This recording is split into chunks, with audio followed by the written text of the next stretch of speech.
Oi, pessoal, boa noite. Voltei. Ele encerrou automático. Tomara que tenha salvo. Eu tô morrendo de medo que não tenha salvo. Agora eu tô abrindo de novo aqui.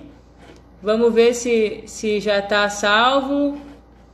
Vamos ver como é que tá aqui. Como é que vocês estão, gente? Carvalho, amigo Aloysio, muito obrigado pela presença. Espero que vocês tenham gostado da participação do professor Pedro Serrano, da Manicush, da Groovy Eye. Estou aguardando a Valquíria conectar para a gente dar seguimento à nossa última participação da noite, que foi hoje. Pesada no sentido positivo. Minha amiga, minha professora, enfim, uma pessoa que eu admiro muito, a Valquíria. É um prazer estar te recebendo aqui. Ela que já é uma pessoa de longa data que eu conheço, a Valquíria Rocha Carvalho, ela é advogada, criminalista, mas também atua com direito de trabalho, é professora, escritora. E agora eu passo a palavra para ti, porque a gente já estava marcando essa live já para fazer alguns dias, e daí com essa questão de internet, de desconectar, não sei o que, estava uma dificuldade. A internet não estava ajudando, Carmela. Mas graças a Deus agora estamos juntas. Então, seja bem-vinda. E como dá essas falhas de conexão, daí eu vou deixar tu falar, não vou intervir tanto, só em de repente, algum comentário no final, para que a gente possa te escutar e te ouvir, para não te interromper e ouvir mais claramente o que tu falar. Obrigada por estar aqui. Joinha. Obrigada, Carmela. É um prazer estar aqui contigo. Gosto muito sempre de encontrar você. Você me passa muita energia positiva. A gente se aproximou muito pelo seu trabalho logo no início. E é um trabalho muito bonito que você faz. E num sistema tão burocrático que é o sistema prisional, você encontrar uma pessoa que ingressa e vai com tudo e tenta entrar e insiste em trabalhar, em fazer com que a coisa ande e envolva as pessoas que estão ali no cárcere e que precisam de uma oportunidade para reagir. Isso é muito difícil.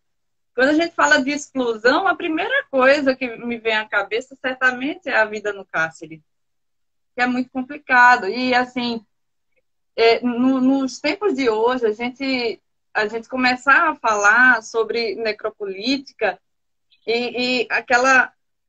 Como a gente está criando aversão um ao outro, como a gente está precisando ingressar muitas vezes nessa conversa governamental de vida e morte. É uma seleção como Escolha de Sofia, que é muito cruel, mas que é muito rígida, muito fria, muito dura, como muitas vezes o Estado não é? Quem falou primeiro em necropolítica foi justamente a Mbembe. Ele escreveu um ensaio, assim, né? Claro, foi aventado diversas vezes por vários autores, mas ele, com muita propriedade, escreveu sobre o assunto e ele deixou claro que é uma questão mais de manifestação de soberania, decidir sobre a vida do cidadão, decidir sobre a vida e a morte do cidadão, que é pior. E a gente vê que é uma morte muito mais até por injúria, porque é uma injúria praticada contra o direito à vida. Você, enquanto ser vivo, muitas vezes não tem muito valor. E a gente viu isso muito na escravidão. Foucault, ele já elaborou uma teoria de biopoder que envolvia um pouco disso. O Estado, ele se envolve na vida da gente de uma tal maneira, e a gente, às vezes, não tem essa percepção, mas ele se envolve quando ele decide gerir a nossa própria vida. Quando ele diz, por exemplo, ele se manifesta no sentido de controlar a natalidade. Aí ele acha que o país está envelhecendo, aí ele vai fazer um regimento maior no sentido de controlar ou não a natalidade, estimular a natalidade, porque o país está envelhecendo, e controlar um pouco que está populacional, aliás, a população está estourando. Então, existe essa intervenção do Estado na vida, né, do cidadão, só que às vezes essa intervenção ela vem de uma maneira muito cruel. E a gente vê um pouco disso agora, porque você veja, o governo da Itália, nessa situação eu tenho que chamar um pouquinho a questão do coronavírus. Às vezes a gente quer sumir um pouco do assunto para poder elaborar outro raciocínio, mas é o que a gente está vivenciando no momento. A Itália protelou demais o início da proteção do seu povo. Então, por resposta disso, foi o que a gente viu, descontrole total de uma população que é um país onde se vive bem até demais, a população consegue envelhecer com dignidade, então é um país considerado já de uma alta idade, já considerado um país já envelhecido. E as pessoas estão morrendo uma atrás das outras, porque não tem condições de manter a qualidade da vida diante de um vírus que é altamente perigoso, ele é mortal. Ele vai atingir a camada mais suscetível. E, enquanto isso, o governo brasileiro, ele quer fazer uma escolha de Sofia adiantada. Aí é difícil, porque enquanto eles estão lá lutando pela vida e escolhendo quem pode ser salvo, quem infelizmente vai ser deixado para morrer, porque não tem condições de atender a tanta gente, aqui a escolha ela é prematura. Quando o governo federal anuncia que é bem melhor que a vida volte ao normal, como se esse normal, numa transição planetária como essa que a gente vive, esse normal venha a acontecer, ele não vai, não existe mais normal, a gente tem que se reconfigurar para um novo estilo de vida, um novo estilo de trabalho, um novo estilo de visão de mundo. Tudo isso está sendo reconfigurado nesse momento. Então, nós não podemos pensar no retorno ao normal, porque esse normal, como a gente conhecia, já não existe mais. Então, não existe essa possibilidade de irmos para a rua. Precisamos nos preservar, porque o inimigo é oculto, ele é invisível, a gente não sabe onde ele está. E é possível que qualquer um de nós, de repente, passe por uma dessa. E não existe idade, existe a suscetibilidade de pessoas mais velhas, mas todas as pessoas estão aí com possibilidade de repente contrair. Sim. Quando o Estado ele faz essa seleção previamente, quando ele faz isso, ele olha. Existe um mal maior que é a derrocada da economia. Então, nós precisamos voltar para a rua, vamos isolar somente os idosos. Ele está sabendo que pessoas vão morrer. É uma seleção. Isso aí é uma escolha muito pontual do Estado, quando ele diz: eu prefiro perder alguns milhares de cidadãos a perder muito mais na economia. Isso é horrível. Mas é uma opção fria, dura do Estado. Que ninguém, as pessoas que veem o perigo concreto, elas chegam a entender exatamente que isso é um grande perigo. Você não pode se expor assim, porque o Estado propriamente, até o próprio Estado, não tem condições de lhe proteger. Tanto é que vários hospitais de campanha estão sendo aí criados porque é uma corrida contra o tempo, para tudo, para sarar, para prevenir, para tratar, para tudo. A gente não tem absolutamente coisa alguma aqui. Então, como é que o Estado, como é que Pernambuco está reagindo a isso? Como é que o Estado de Pernambuco está reagindo? Olha, Pernambuco, a gente tem, é muito delicado falar, porque nós tivemos um grande carnaval aqui. Então, muita gente veio, muita gente de fora. Isso talvez tenha afetado ainda mais essa intercorrência, o contato das pessoas. E é evidente que 14, 15, 16 dias depois a gente ia ver a consequência disso. Mas o Estado, as pessoas dentro do Estado de Pernambuco, na sua maioria, estão atendendo bem ao isolamento. Nós encontramos na TV os casos isolados, pessoas que ainda vão à praia, mas hoje em dia nós temos um respaldo que eu acho interessante do governador de manter todo mundo dentro de casa. Eu acho isso fundamental nesse momento. É o importante a ser feito, porque embora nosso sistema aqui de saúde seja bom, considero Pernambuco uma referência, para mim, de ponta em saúde, mas não é suficiente para um surto como esse, classificado já como pandemia. Então, nesse momento, se o Estado quiser fazer alguma interferência na vida, de vida e de morte, já não consegue mais, porque está todo mundo na linha da morte. Quando a gente se coloca numa exposição como essa. A gente sabe que essas relações de biopoder, elas vão definir muita coisa, inclusive o sistema capitalista. O capitalismo praticamente nasceu disso. É um regimento da nossa própria vida. A vida do povo, controlada pelo Estado, é que dá origem à questão do capital. Então, o povo tem uma grande força. Muitas vezes o povo não consegue chegar a essa conclusão porque já está acostumado a ser não escorraçado, mas assim, ter a sua importância também reduzida. Porque toda opção que se faz política, toda vez que se opta por um governante, por um político qualquer, de qualquer tipo, qualquer linhagem, qualquer estamento, muitas vezes não se atende ao bem público, ao poder público, na realidade, ao interesse público em geral. Então, a gente se frustra. Em relação aos presídios aí em Pernambuco, como é que tem se manifestado? Tem notícia sobre os procedimentos que estão sendo feitos? Porque aqui no Rio Grande do Sul tiveram algumas medidas, né, que foram revogadas aí, de entrada que eles chamam aqui de sacola, né, em São Paulo chamam de jumbo, que são, enfim, complementos que o Estado não fornece, que essas pessoas recebem das famílias semanalmente e que utilizam esses materiais para cozinhar, enfim, para bens essenciais, digamos assim, né, que eles consideram que o Estado não fornece. Aí, em Pernambuco, tem alguma coisa nesse sentido de impedir a entrada das sacolas por uma questão dessa pandemia? As visitas, elas estão ocorrendo normalmente? Tem alguma coisa que está sendo feita?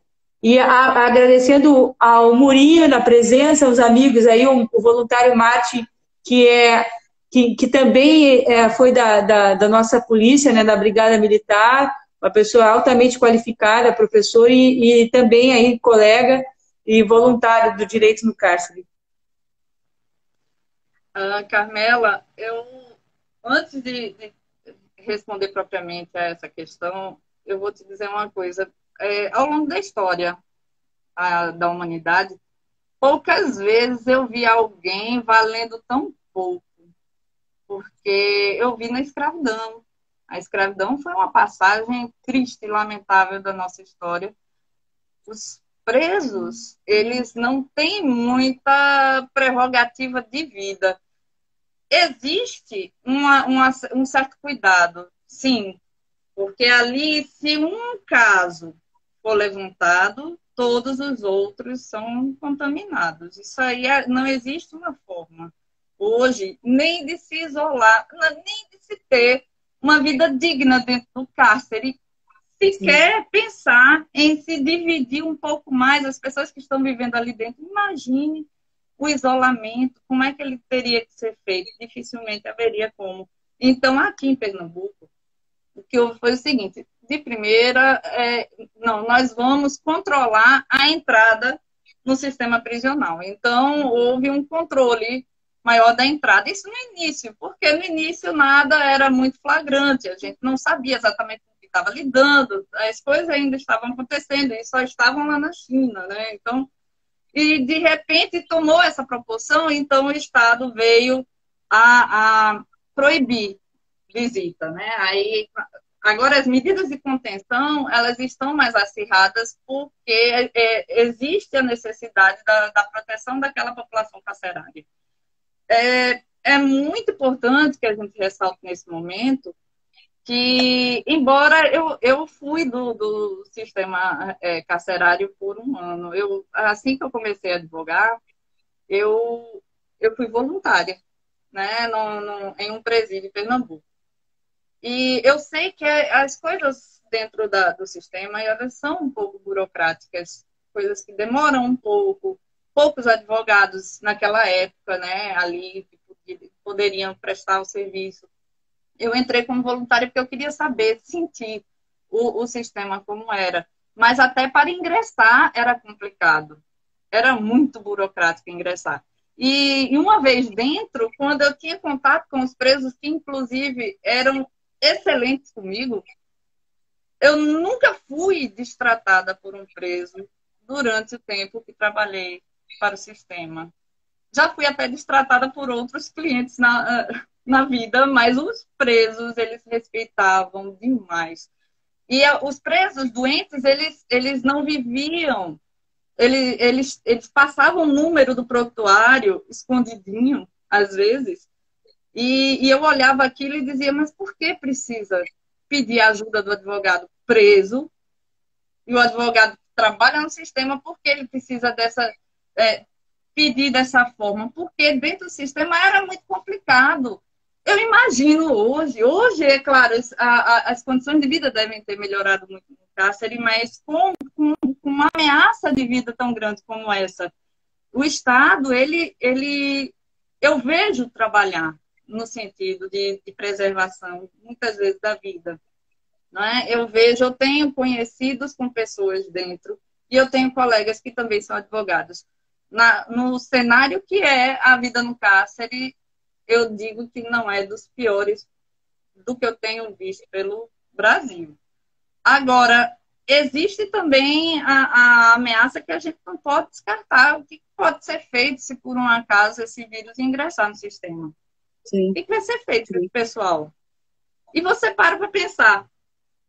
Me desculpe o paralelo que eu vou fazer, que pode até ser assim, inadequado, mas até na época da escravidão existia a preocupação de isolar o negro que vinha no porão do navio para que ele não contaminasse o resto e também não morresse, porque ele era valioso. Com toda a desgraça, existia algum cuidado. Então, eu acredito que o sistema penitenciário ele precisa, de fato, cuidar, porque são pessoas ali dentro, são pessoas que precisam de uma oportunidade para trabalhar. Eu não sei se eu te contei essa história, mas eu contratei um pintor que veio do sistema. Ele foi pintar a casa de um amigo, e assim que a gente se conheceu, ele perguntou para mim, olha, eu não sei se a senhora vai querer, eu posso lhe perguntar se a senhora me aceita? Eu disse, por quê? Não, porque eu sou do sistema. Quando ele falou eu sou do sistema, eu já sabia de onde ele era. Porque a carga é pesada demais quando se fala. É como se ele falasse, meu Deus do céu, perdi meu emprego. Eu sou um egresso e eu preciso do emprego. Não tenho, eu estou pintando as casas. Aí eu disse, a minha preocupação com você é uma só. Você sabe pintar parede. Se você souber pintar parede, você pode pintar parede. Eu só quero que você saiba pintar. Pronto. E eu fiquei sozinha com esse homem dentro de casa. E ele tinha sido preso por 121, por homicídio. Mas eu conversando com ele, em momento algum, eu senti que ele fosse qualquer ameaça. Ele era uma pessoa que tinha errado, cumprido com seu dever dentro do Estado e saiu procurando a oportunidade de viver. Mas isso é muito complicado para que uma pessoa compreenda. Principalmente no dia de hoje, a gente vê. Engraçado foi quando você falou para mim falar sobre morte. A morte é algo que paira na cabeça dos presos, todo dia. De alguma forma. Porque eles não têm previsão de quando vão sair dali. Muitos adoecem dentro do cárcere. E para eles é uma pena perpétua, se não de morte. E não existe interesse, linha geral do Estado, de fazer com que isso seja atenuado, resolvido. Eu quero te agradecer a participação hoje, mas tu volta. A nossa conversa vai voltar. Daí tu vai nos trazendo elementos aí, espero que os números reduzam, né, dos óbitos que a gente está vendo aí, das mortes, e que a gente possa trazer mais notícia positiva, Val. E agradecendo todo mundo que ficou presente agora, são 22 horas. e 14 minutos. O Martin está trazendo um comentário aqui interessante, essa ideia do valor da pessoa na escravidão e no século XXI. Concordo também nesse posicionamento, porque eles, como os escravos eram vistos como mercadorias, tinha aquela coisa de cuidar do bem, né? Mas, infelizmente, não sei se daquela época para cá a situação não está muito pior, porque não se cuida das pessoas no cárcere, né? O sistema está completamente abarrotado de pessoas, e o número de pessoas que realmente cumprem, tem um tratamento penal conforme a LEP determina, ainda é um número 0,01% pelas APACs, por projetos e iniciativas como a nossa aí, que contribui, né, para uma gestão pública. Quero que tu deixe uma mensagem final para o encerramento. Certo. Carmela, só uma parte aqui rapidinho. Nós estamos todos isolados, mensagem final não poderia ser diferente, fique em casa, só. Mas, de antemão, veja como são as coisas. Nós estamos todos em casa, cada um na sua respectiva residência, esperando essa desgraça passar. Estamos praticamente dependendo de uma economia que gira em torno de entregadores. Pessoas que não têm vínculo trabalhista, pessoas que trabalham em condições módicas, pessoas que não têm qualquer valor no mercado. Infelizmente, é um cenário muito triste esse. Eu acho que é uma forma... Tantas coisas que a gente tem que repensar também esse trabalhador, que muitas vezes pega seu meio de transporte, sua bicicleta, sua moto, seu carro, e vai fazer entrega, gastando seu insumo, gastando seu meio de transporte, para poder não parar de trabalhar. Então, é um momento de se repensar muita coisa. E, por favor, quem estiver por aí, um beijo para todo mundo e, por favor, fique em casa. Beijo, obrigada. E agora a gente vai voltar. Semana que vem ela volta. Amanhã nós temos a participação de uma cantora, Ana Lee, direto do México, convidada do Gustavo Comanche, assim que se pronuncia. Depois eu vou confirmar direitinho. Mas é um pesquisador que viajou já por vários países da América Latina e vai falar sobre essa situação aí que a gente está vivenciando, e num aspecto bem interessante da sociologia, da política. Tenho certeza que vocês vão gostar. E da Ana Lee, que eu estou super ansiosa para divulgar o trabalho dela, uma artista do México aí, que eu já escutei um pouquinho, está no meu Instagram, ali, se vocês olharem o pessoal que eu estou seguindo, vocês vão poder conhecer. Muito obrigada pela atenção de vocês, espero que vocês tenham gostado. Seguimos amanhã, curtam o meu Instagram, curtam o Instagram das pessoas que estão participando dessas iniciativas aqui que eu tenho trazido do Conversas com Afetos, e vamos propagar conhecimento.